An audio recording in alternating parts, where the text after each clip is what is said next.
আমাদের রিলেশন কি, তুমি কি, আমরা কোথায় যাচ্ছি, কি করব? তো সে বললো আচ্ছা সম্পর্কটার কি হবে। তো বললাম যে বিয়ে করে ফেলবো, বিয়ে করতে পারি। সে বলছে তুমি কি ক্যারি করতে পারবা। আমি বলছি আমি পারবো, তুমি পারবা কিনা বলো।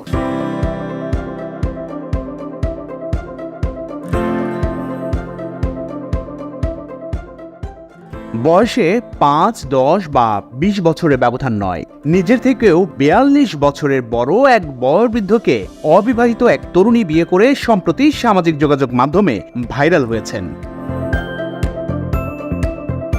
পরিবারের সিদ্ধান্তের সম্পূর্ণ বাইরে এসে মতিঝিল আইডিয়াল স্কুলের বিজ্ঞান বিভাগের একাদশ শ্রেণীর মেধাবী ছাত্রী সিনথিয়া ইসলাম তিশা প্রেমে পড়েন ওই শিক্ষা প্রতিষ্ঠানেরই গভর্নিং বডির দাতা সদস্য খন্দকার মুস্তাক আহমেদ ওরফে কিং মুস্তাকের। বাকিটা ইতিহাস, যা নাটক বা সিনেমার গল্প কাহিনীকেও হার মানায় সিনথিয়া ও মুস্তাকের কেমিস্ট্রি। বয়সের এত বেশি পার্থক্য, রূপে, গুণে ও লাবণ্যে কোনো অংশেই কম নন সিনথিয়া ইসলাম তিশা। মধ্যবিত্ত পরিবারে বেড়ে ওঠা তিশা তবে কেন হঠাৎ নানা দাদার বয়সী একজন মানুষের প্রেমে পড়লেন, আর কেনই বা এমন বয়স্ক মানুষকে করলেন জীবনসঙ্গী? কি এমন জাদু রয়েছে কিং মুস্তাকের কাছে যেটি দিয়ে ঘায়েল করলেন তরুণী তিশাকে? এমন হাজারো নানা প্রশ্ন উঠেছে তাদের ঘিরে। এবার সেই সব প্রশ্নের উত্তর দিতে প্রথম কোনো গণমাধ্যমের সাথে আনুষ্ঠানিকভাবে মুখোমুখি তিশা মুস্তাক দম্পতি। ভোরের পাতা কার্যালয়ে তাদের একান্ত সাক্ষাৎকারে বেরিয়ে আসে নানা অজানা সব তথ্য। দুজনের মধ্যে বয়সের এত বেশি পার্থক্য, তবুও কেন এত প্রেম? কিভাবেই বা হলো দুজনার প্রথম পরিচয়? ফেসবুকে পরিচয়, পরে কথাবার্তা, দেখা ও ভাব বিনিময়, যা ঘটে খুব দ্রুতই। আমি ফেসবুকে ওকে একটা রিকোয়েস্ট পাঠাই, এমনি জাস্ট এমনিতে আসে না, যে দেখবেন যে কোনো উইদাউট কোনো রিজন তাকে পাঠানোর পরে একবার কি আইডিয়াল স্কুল দেখে আমি তাকে বোধহয় নক করলাম যে তুমি কি আইডিয়ালে কোন ব্রাঞ্চে কি পড়ো।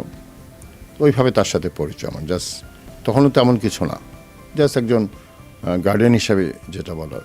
তো আমি বললাম যে তুমি কোথায় পড়ো, তখন সে মুগদা ব্রাঞ্চ, আইডিয়াল স্কুলে তো কয়েকটি ব্রাঞ্চ, সে মুগদা ব্রাঞ্চ। তারপর তার সাথে ওই যে আমার দেখা হলো নবীন বরণে, কলেজে নবীন বরণে দেখা হলো।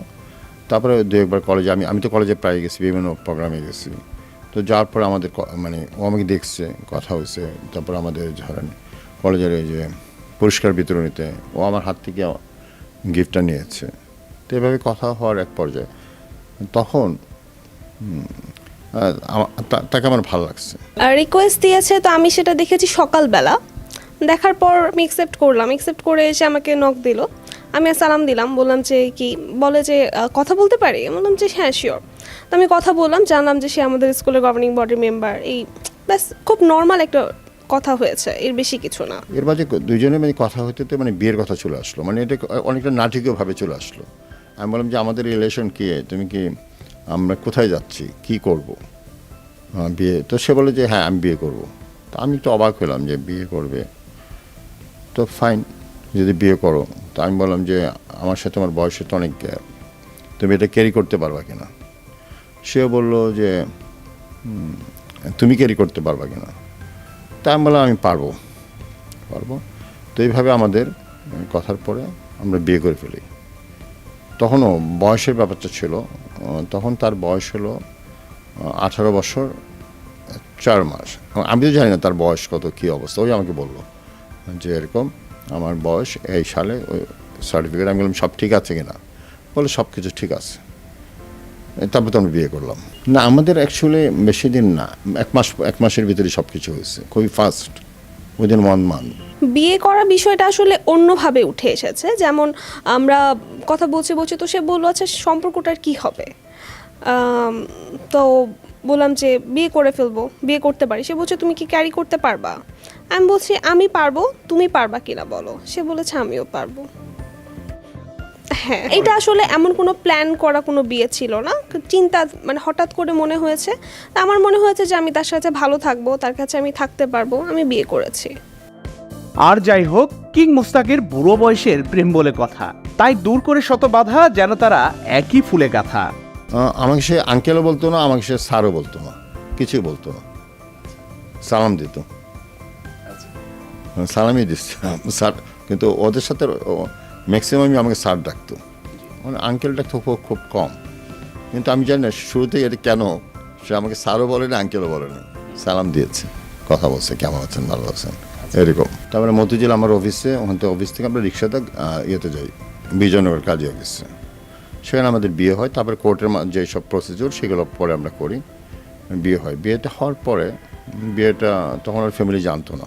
সাক্ষী আমার পরিচিত দুজন ছিল লোক, আর কাজী অফিসের লোক ছিল। কাবিন ছিল 10 লক্ষ টাকা। যেমন ওকে আমি একদিন জিজ্ঞেস করলাম যে তুমি কি চাও আমার কাছ থেকে? 3টা জিনিস চাও। তো 3টা জিনিস আমার কাছে চাও, যে কোনো 3টা জিনিস। তো বললো যে আমি প্রথমত খন্দকার মুস্তাককে চাই।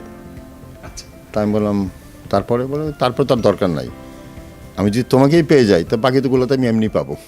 এবং বিয়ে তো কোনো ঘটা করে হয় নাই, কিছু হয় নাই। আমি তাকে একটা রিং দিয়েছিলাম শুধু, আর একটা সালামি দিয়েছি, একটা হ্যান্ডসাম অ্যামাউন্টের সালামি দিয়েছি আমি তাকে।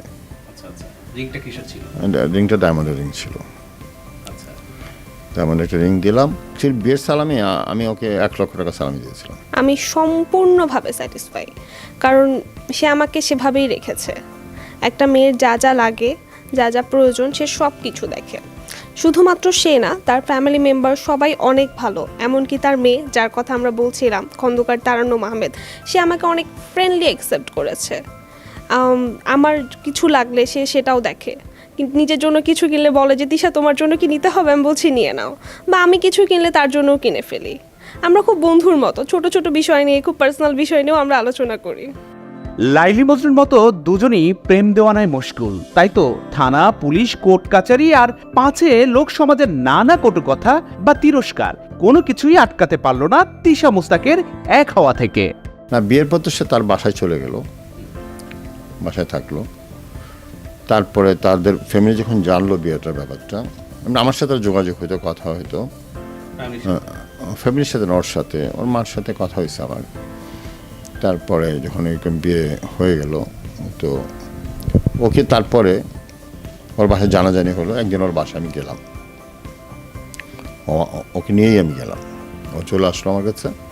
তাই আমি বললাম যে না, এইভাবে চলে যাওয়াটা ঠিক হবে না, চলো বাসায় যাই। ওদের বাসায় যাওয়ার পরে তখন ওখান থেকে বললো যে ঠিক আছে, ওরা ফ্যামিলি, আমরা কথাটা তো বলি কীভাবে এটা সুন্দর কিছু করা যায় আমরা দেখব।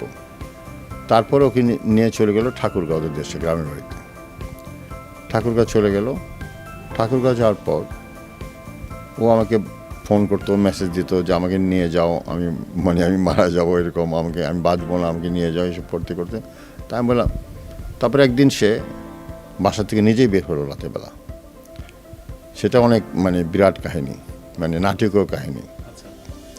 তাকে তো তালা মেরে রাখছে, সব কিছু তালা মেরে রাখছে, বন্দি করে রাখছে। সে দোতলা থেকে লাফ দিয়েছে, আমাকে যেটা বলো, দোতলা থেকে সে লাফ দিয়েছে। এবং সেটা মাটি ছিল, সে নিজেই বালি মাটি রাখছে যে লাফ দিলে যাতে সে ব্যথা না পায়। তো ওখান থেকে সে লাফ দিয়েছে, সে একটা চাবি নিজেই খুলে লাফ দিয়ে গাড়ি নিয়ে ঢাকা চলে আসছে। সে যখন ঢাকা আসে, তার পায়ে কোনো স্যান্ডেলও ছিল না। তো আসার পরে আমি দেখি, আমাকে তোমার পায়ের স্যান্ডেল কোথায়? বলে আমি এত দ্রুত চলে আসছি, আমার পায়ের স্যান্ডেল নাই। আচ্ছা ফাইন।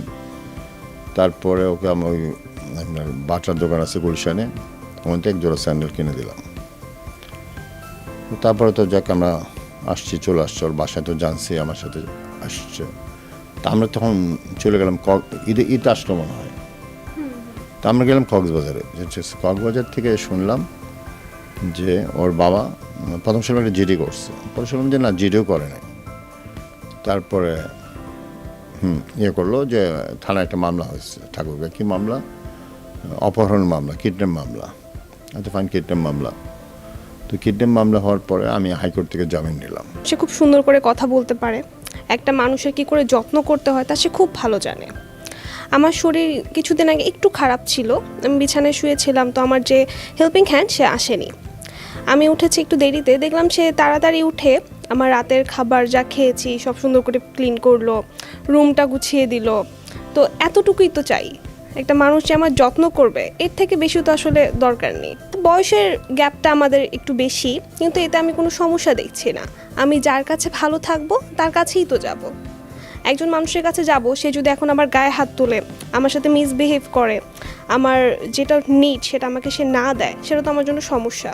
আমি এমন একজনের কাছে আছি যে আমাকে আমার সব চাহিদা পূরণ করছে, আমার ছোট ছোট খেয়াল রাখছে, আমার কখন কি লাগবে, কখন কি দরকার সব কিছু সে দেখছে, তাহলে আমি তার কাছেই তো যাব।